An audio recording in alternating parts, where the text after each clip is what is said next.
Discrimination has many layers and assumes many different faces affecting the LGBTQ community, women in the workforce, and people with physical disability.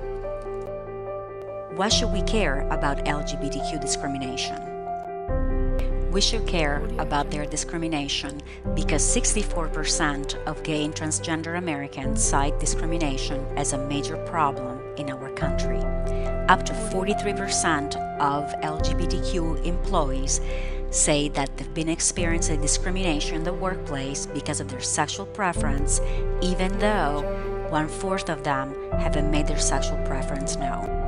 Concerns in the workforce. The LGBTQ community earns as little as 68 cents for every dollar that a heterosexual man earns, even when qualifications are equal or even greater for the LGBTQ worker.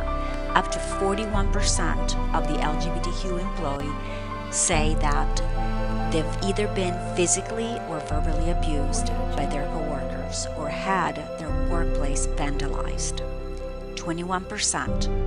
That's the percentage of LGBTQ employees who report having been discriminated against in hiring, promotions, and pay. It's a huge problem for the members of the LGBTQ community. In 2016, 6,121 hate crimes incidents were reported.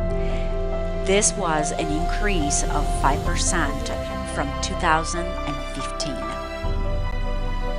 A 2009 study on transgender employees found that 97% of those surveyed experienced harassment or mistreatment in their workplace.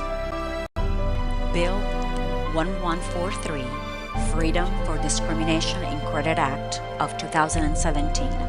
This bill amends the Equal Credit Opportunity Act to expand the categories of prohibited discrimination when extending credit to include discrimination on account of sexual orientation or gender identity. Currently, such discrimination in credit is prohibited only on basis of race, color, religion, national origin, sex or marital status, or age. Within the past 60 years, the views, roles, and functions of women has started to change through advocacy process.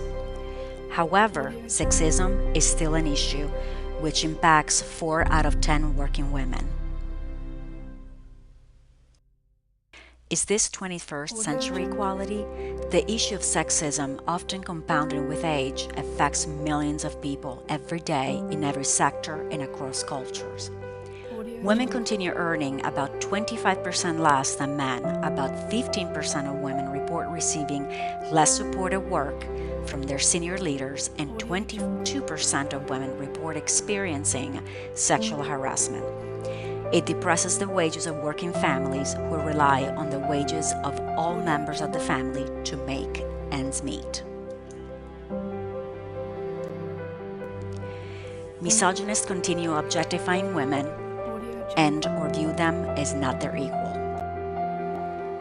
While men climb the career ladder, women have to climb a wall.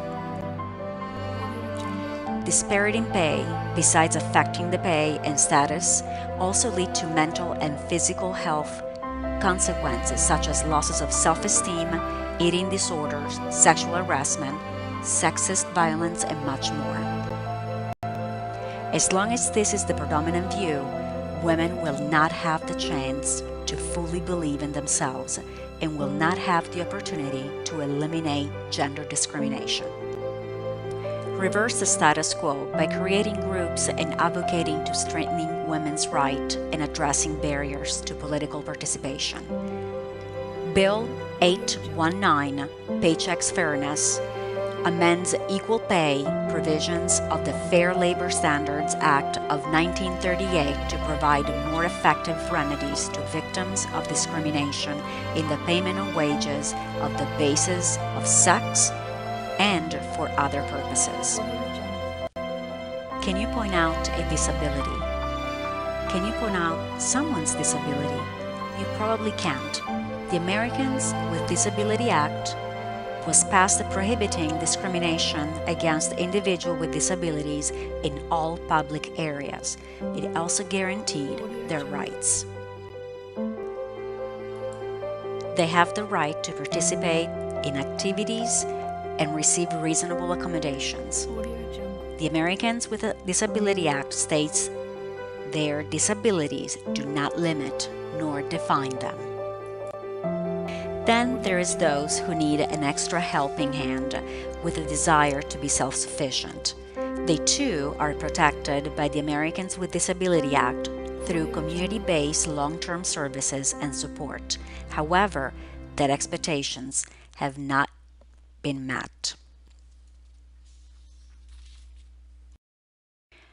House Resolution 2472, Disability Integration Act of 2017. While Congress expected that the Americans with Disabilities Act integration mandate would be interpreted in a manner that ensures that individuals who are eligible for institutional placements are able to exercise a right to community-based long-term service and support, that expectations has not yet been fulfilled. When this bill passes, it will become federal law and require federal agencies' participation. The cost of the bill will take time to determine as it will require the transition plan from public entities. Disability is not a barrier. Discrimination is. You can help stop discrimination now. Encourage your senator and congressional representative to vote yes on Senate Bill 819 and 1143 and House Resolution 2472.